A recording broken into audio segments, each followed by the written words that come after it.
guys, it's Liz back with another interview today. We got Paul Vandersteen. How's your day going today? Going great. So his accomplishments are he started to run when he was 9, so started at a young age, and then he started to competitively run at 5th grade, and as a 5th grader he ran 5:09 in the mile. He was zooming. He ran at NIU his freshman year, but they shut down the cross-country program, so he had to transfer to Iowa. And then in 2007, they won the team national championship, but that was also their first state trophy, so I guess they started off real quick. And then he's also in the Illinois Coaching Hall of Fame, so you got a pretty big guy right here. Well, thanks for having me, Lance. Yeah, when we started interviewing, Sipple and O'Malley and you were the first guys I thought about because, I mean, you're good friends with my dad, so you know you'd be pretty easy to get, but also really helpful. Well, your dad pays me lots of money to be his friend. I wouldn't be shocked. He's a lower classman. So, what is your running background? When I in Bloomington, Indiana, like you said, when I was 9 years old, my dad started me, and he started a track club called the Bloomington Track Club. And so we traveled to all these AAU meets throughout the Midwest, and I started competing and running. And before we started here, Lance, one of the things that you really reminded me of was, I asked you, did you get your run in today? And you said, no, I ran 6 1/4 yesterday. And I remember having those battles with my dad too. And I remember, after a while, I started to understand that my dad really knew best when it came to my running development. So you really need to listen to your dad. And there are days you're not going to want to run, but you got to just step out that door and get it done, because consistency is going to be the greater determiner of your future success than anything else. Are you sure I'm supposed to listen to my dad? Yep. Okay, I'm just making sure. I didn't know if you're joking around there or not. So you said consistency is key. So how did you train when you were younger? Well, believe it or not, when I think it was 11 or 12, I think I was 12, my dad actually had me doing two-a-days. So I would, like 3 or 4 times a week, I would run in the morning, and then I would run later that evening. It wasn't necessarily hard, but, again, it was, once my body was able to handle the pounding and the mileage, my dad just kept increasing the volume and the intensity over time. So by the time I hit my freshman year of high school, I would consider myself, I was a veteran runner. In fact, when I went to Bloomington South High School and ran for Marshall Goss, I immediately ran with the varsity team, and I was immediately running that. I remember that fall, I was hitting 85-mile weeks as a freshman, and I could handle it because I had the running background. Now, I would not do that with freshmen coming in to my program, because they don't have the background to support that. They'll get hurt over time. But it depends on the athlete. Some athletes can handle more mileage over others that get easily hurt. You just have to figure that out as a coach. So you had to have been a really athletic kid when you were younger, because running 5:09 in the mile as a 5th grader, why did you choose running, not like basketball, like you said, like everyone else is going doing all these other sports? Yeah, and I was a decent athlete. I could play baseball. I'm what I'm probably more coordinated runner. I can throw a football pretty well and all that good stuff. But I just, truth be told, football was probably my best sport, but I didn't like getting hit. And so running, I kind of naturally fell into it. And again, it was my dad's mentorship that allowed that to happen. And for me, it was a little bit easier too, because I was good at it. And as a 5th, 6th, 7th grader, when you as an adolescent, you're going through that time of, you know, figuring out acceptance with your peers and what's right and what's wrong and all that good stuff. Running really gave me that notoriety. People looked at me and go, wow, you ran 8 miles today? That's incredible. You know, or you ran a 5:09 mile, that's amazing. And so I got recognition for that, and it helped build my self-esteem. So what were your expectations going into high school, since you had a phenomenal middle school career? Yeah, no, I really didn't have any. You know, I think I was too young, too dumb to really think about it. I have a funny story. So when I was a freshman, you know, I was running varsity, and our team, Bloomington South, was a cross-country powerhouse in Indiana. And, you know, I started running, and I fell into a third-man position. I was the third man on our team. And I remember my dad, we had a big invite in Fort Wayne, Indiana, at Fort Wayne Snyder, if I recall correctly. And it's this huge invite for the best schools in the state were there. And he jokingly told me, if you finish top 10 in the varsity race individually, I'll get you a moped, because I always wanted a moped. Back when I was a kid, mopeds were the thing, man. I know they're not the thing now, but they were the thing back when I was a kid. They're pretty cool. And so I went to this invite, and I finished 7th overall. So he was forced to get me a moped. So did you crash that, or? I never did. Did you drive it because it was so special? Yeah, I mean, I remember one summer I put 3,200 miles on that moped. 30? Yeah, I went everywhere on it. That's crazy. But how did your high school career go? Well, I ran pretty well my freshman, sophomore year. My freshman year, I ran, at the time in Indiana, we ran 2.5 miles. And I ran 12:29 for 2.5 miles. And that course actually had a couple pretty good hills on it too. That track season I got hurt, and I only ran, I think, 4:32.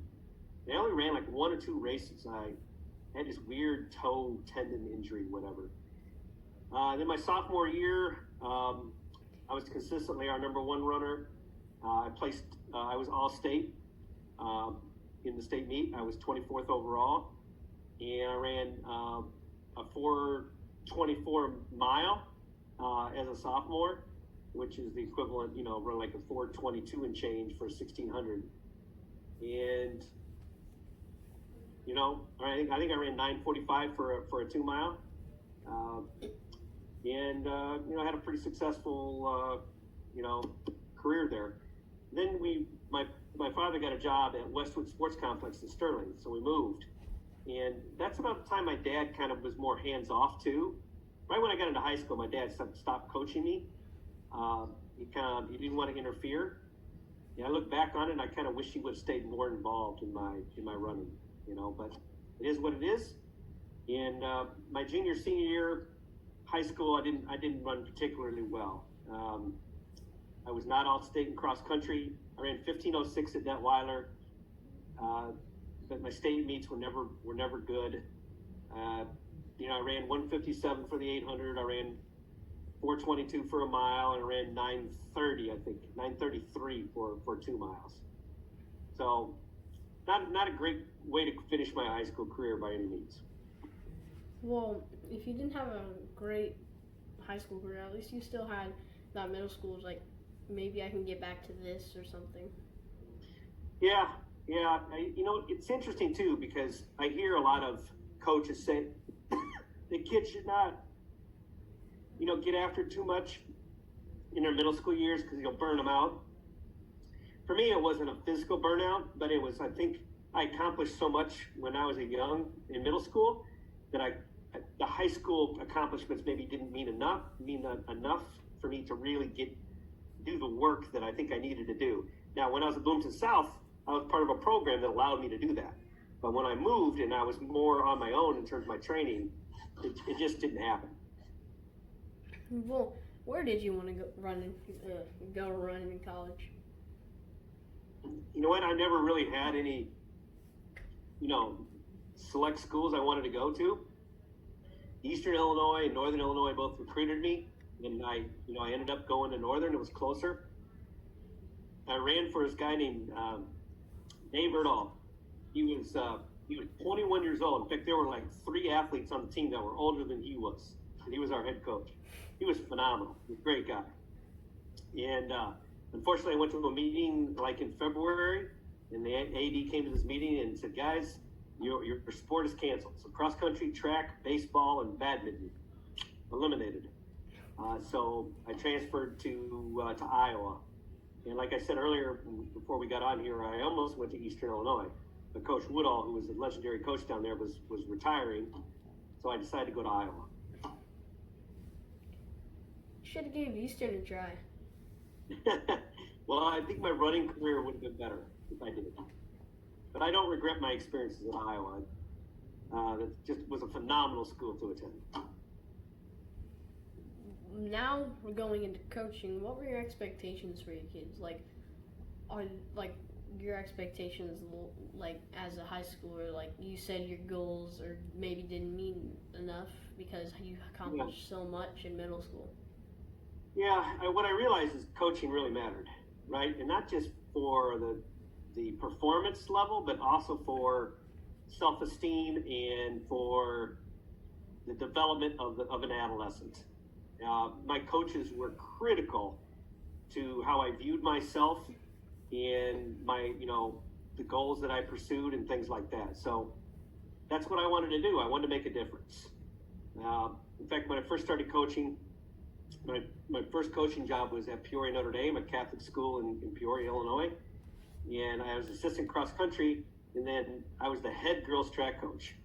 And so that was a great experience for me to get as a head coach right out of college. I was 3 years there, and then I went to Pekin Community High School because the private school just didn't pay very well.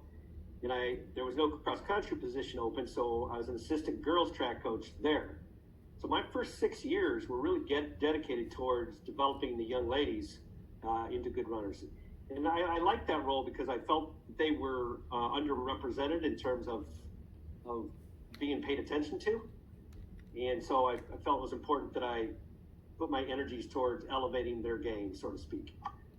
After 3 years at Pekin, I moved to be closer to family up here in the suburbs, and I started at Waubonsee Valley High School. Again, no cross-country position, so I was an assistant men's track and field. In fact, this is kind of interesting. When I started at Waubonsee, there was already a distance coach. So the head coach hired me and said, "Okay, you're going to help me with the sprinters and hurdlers." So for my first 2 years at Waubonsee, I was mainly, my niche was the hurdlers. And Coach Retz will get a kick out of this.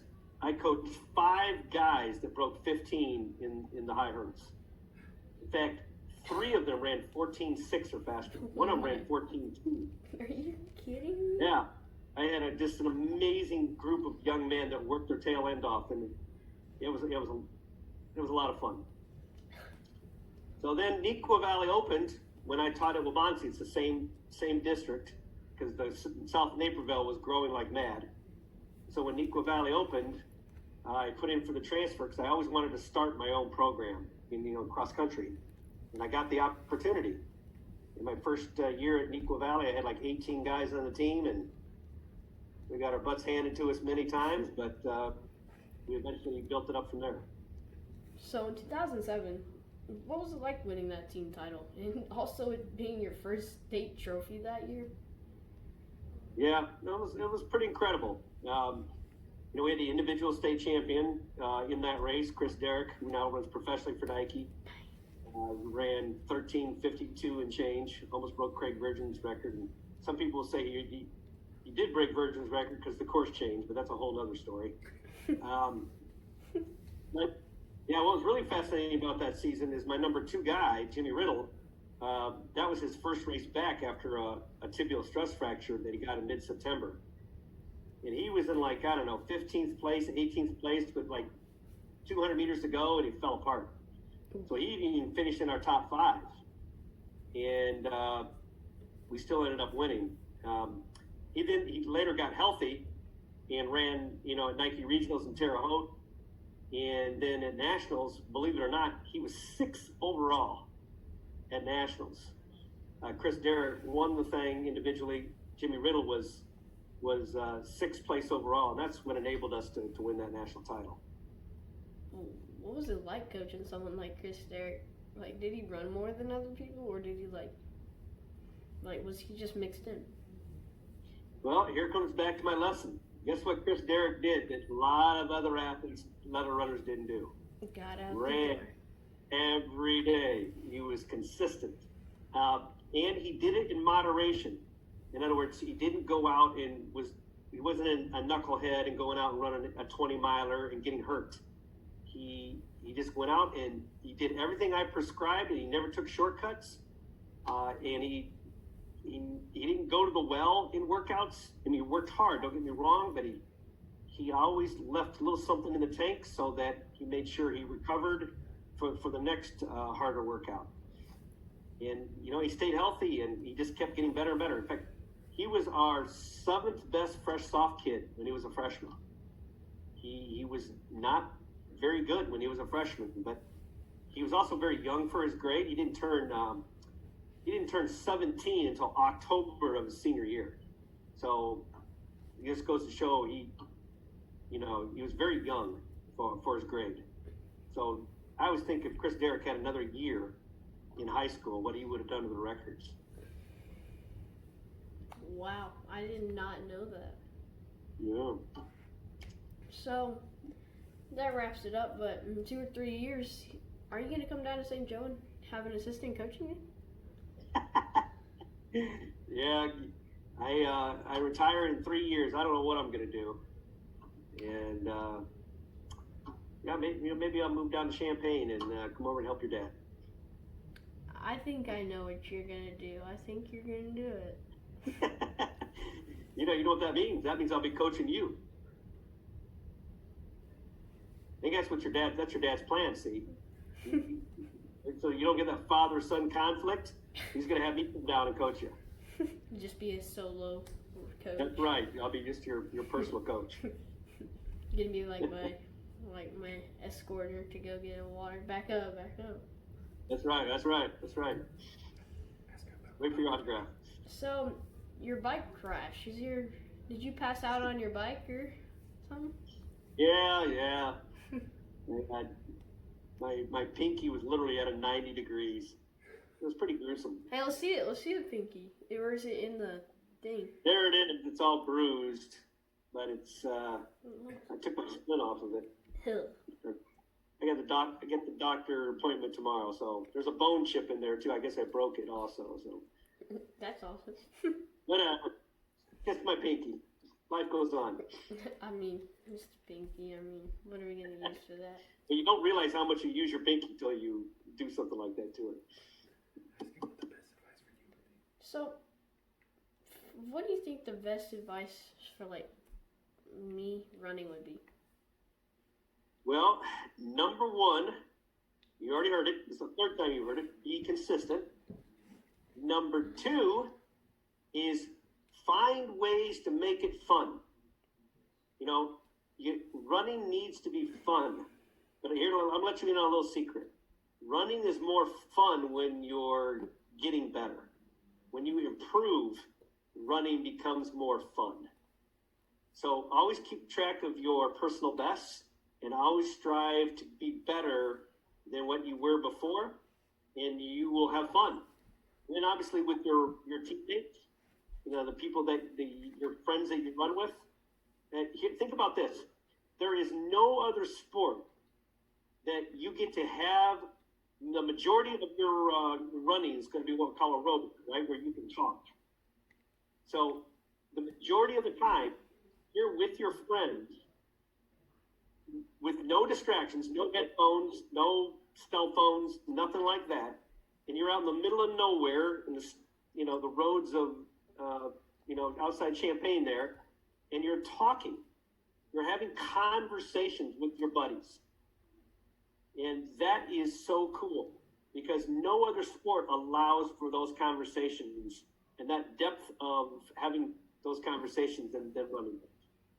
Tell you what, we had a long conversation yesterday because I went 6.5 with one of my friends, and the funniest thing was he ate a giant meal like hour before we got started, and he said we did this little route, and then our coach said we could like tack on, and then we were like, okay, I'll tack on a bit, and then the loop is 2.2, so he's like, oh, as soon as we get back, I'm gonna stop.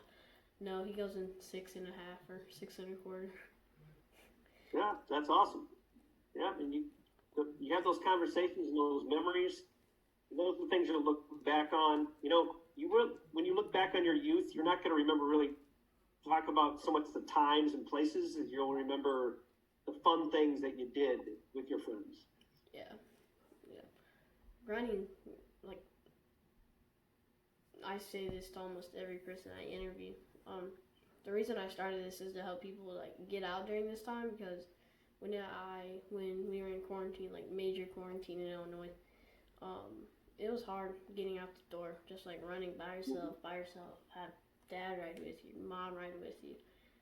It was just boring because like it was just the same thing, and then eventually getting to be with my friends, even though there's the same people, we still get to have different conversations, like, hey, what's been going on, like whatever it is, it's just a lot better. Yep, I would agree. Good for you. But again, thank you so much for being on here. Yep, no problem. Thanks for having me. Oh, anytime. Again, thank you.